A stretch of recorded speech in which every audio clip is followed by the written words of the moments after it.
जय हिंद दोस्तों, स्वागत करते हैं अपने यूट्यूब चैनल में। आज हम बात करेंगे एमसीक्यू।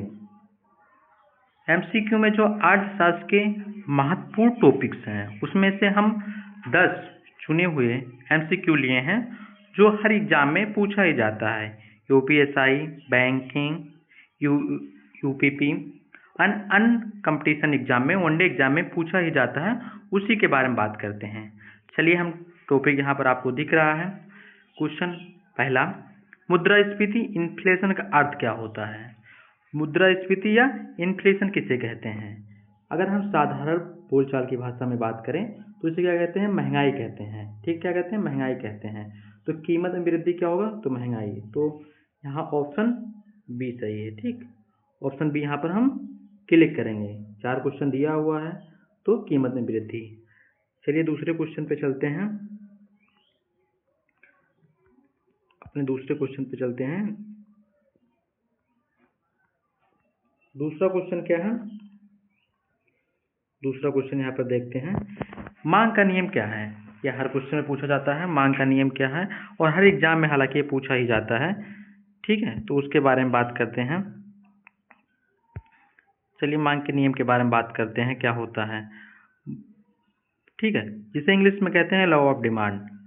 ये क्या होता है, इससे पहले हम आपको थोड़ा सा डिफिनेशन बता दें। जब वस्तु की कीमत घटेगी तो मांग बढ़ेगा, और वस्तु की कीमत बढ़ेगा तो मांग घटेगा। ठीक, कीमत बढ़ा, मांग घटा। चलिए बता देते हैं। ठीक है, यह है प्राइस। ठीक, क्या है? प्राइस। इसे लिखा भी नहीं जाता है इस पे। ठीक, चलिए यहाँ हम लिख के आपको बता देते हैं। यह है प्राइस। ठीक है, अगर प्राइस बढ़ेगा तो डिमांड क्या होगा? घटेगा। ठीक, तो इसमें ऑप्शन सी, ठीक, ऑप्शन सी इसमें सही है। कीमत बढ़ेगा तो मांग घटेगा। ठीक, ऑप्शन सी हम यहाँ पर राइट आंसर। ठीक ठीक, ऑप्शन सी। चलते हैं हम नेक्स्ट क्वेश्चन पे।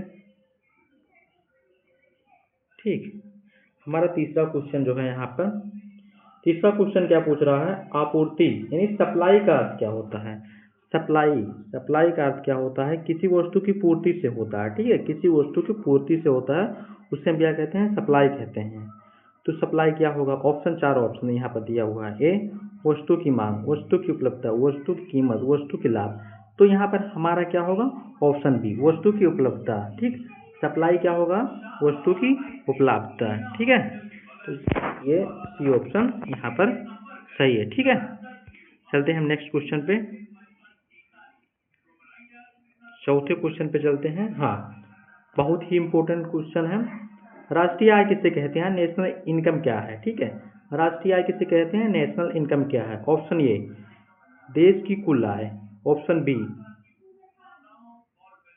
व्यक्ति की आय, सरकार की आय। ठीक है, ऑप्शन डी, केवल व्यापार की आय। तो राष्ट्रीय आय, हम जब ये क्वेश्चन ही पढ़ते हैं राष्ट्रीय आय, तो राष्ट्र का ही आय होगा। ठीक है, तो देश का कुल आय, यहाँ पर ऑप्शन ये सही है। ठीक है, यहाँ ऑप्शन ये हम क्लिक करेंगे। ऑप्शन ये यहाँ पर सही रहे। ठीक है, चलिए हम नेक्स्ट क्वेश्चन पे चलते हैं। टाइम ना। ठीक है, नेक्स्ट क्वेश्चन क्या कह रहा है? नेक्स्ट क्वेश्चन के बारे में बात करते हैं। बैंक का मुख्य कार्य क्या है? आप लोग जब बैंक में जाते हैं तो आप क्या देखते हैं? ठीक है, बैंक का मुख्य कार्य क्या है? Major work in the bank. ठीक है, इसका मुख्य कार्य क्या है, इसके बारे में बात करते हैं फ्रेंड्स। तो बैंक का मुख्य कार्य क्या होता है? जमा स्वीकार करना है, डिपॉजिट एक्सेप्ट करना और लोड प्रोवाइड करना। ठीक है, तो यहाँ पर ऑप्शन जो बी है वो एकदम करेक्ट है। ठीक है, ऑप्शन बी करेक्ट है। ठीक है, चलिए हम चलते हैं नेक्स्ट क्वेश्चन पे। नेक्स्ट क्वेश्चन पे हम देखते हैं। हाँ, बहुत ही इंपॉर्टेंट है। जीडीपी का फुल फॉर्म क्या होता है? अभी बहुत ही फिलहाल यूपीपी में पूछा गया था, जीडीपी का फुल फॉर्म क्या होता है, एंड अनवनडे एग्जाम में पूछा ही जाता है। तो जीडीपी का फुल फॉर्म क्या होता है? Gross domestic product. हिंदी में इसे क्या कहते हैं? सकल घरेलू उत्पाद। ठीक है, हिंदी में क्या कहेंगे? सकल घरेलू उत्पाद। इंग्लिश में क्या कहेंगे? Gross domestic product. एक देश के अंतर्गत जितना उत्पादन होता है उसी को कहा जाता है। ठीक है, सकल घरेलू उत्पाद। तो ऑप्शन ये यहाँ पर करेक्ट है। ठीक है, चलते हैं नेक्स्ट क्वेश्चन पे। नेक्स्ट क्वेश्चन के बारे में समझते हैं। हाँ, नेक्स्ट क्वेश्चन क्या है? मुद्रा यानी मुनि का मुख्य कार्य क्या है। अब अगर हम साधारण बोलचाल की भाषा में क्या बात करें तो पैसा, जो पैसा होता है उसका काम क्या होता है। जैसे है कि हम लोग मार्केट जाते हैं और किसी को पैसा देते हैं, वो हमें सामान दे देता है, ठीक है, वो हमें क्या करता है, सामान दे देता है। तो मुख्य कार्य क्या होगा यहाँ पर, विनिमय का माध्यम है, ठीक है।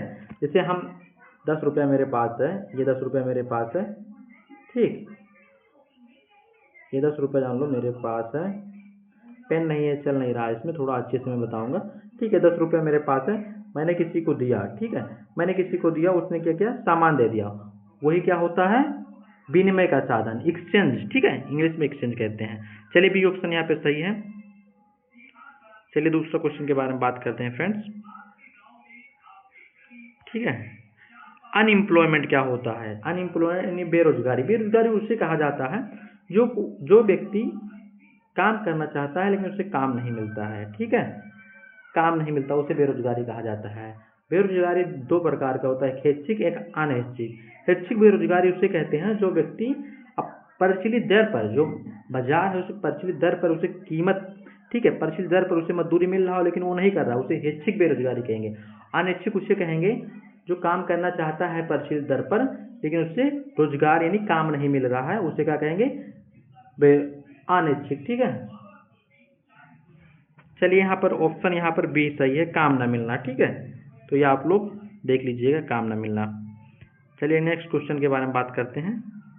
बहुत ही आसान क्वेश्चन है, ज़्यादा टाइम ना बिताते हुए आप लोग को हम एकदम अच्छे से क्वेश्चन समझा देंगे, कोई दिक्कत ही नहीं होगा, ठीक है। अब इसमें क्वेश्चन ये पूछ रहा है बजट कौन बनाता है, ठीक है, बजट कौन बनाता है, जनता, सरकार, व्यापारी, ठीक है। तो आप लोग को पता होगा जो खर्च करेगा वो बजट बनाएगा, जो वेलफेयर के लिए खर्च करता है तो इस पर बजट कौन बनाता है, सरकार बनाता है। जैसे हम लोग हैं अपने घर की बजट बनाते हैं तो इसे यहाँ पर कौन बनाता है, ऑप्शन सी, सरकार बजट बनाता है, ठीक है। यहाँ पर कंफ्यूजन नहीं होना है, ठीक है, बजट कौन बनाता है, राजकोषीय बजट, ठीक है। ये है क्वेश्चन, इसके बारे में बात करते हैं। मांग और आपूर्ति संतुलन क्या कहलाती है।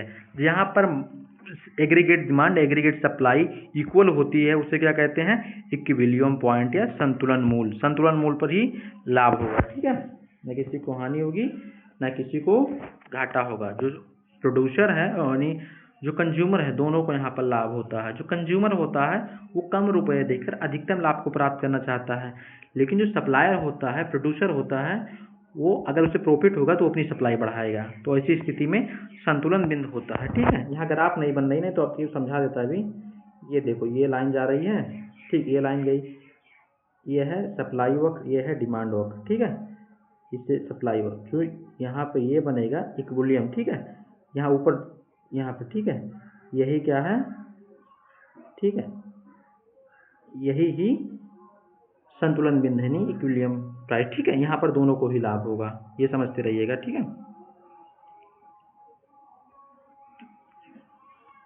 चलिए दूसरा क्वेश्चन लेते हैं,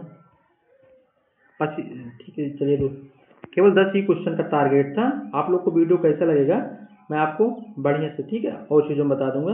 आप थोड़ा इसके बारे में समझा देता हूँ, वीडियो 10 मिनट का ही बन जाए। देखिए यहाँ पर क्या कर, चलिए मैं आपको समझा ही देता हूँ थोड़ा, ठीक है।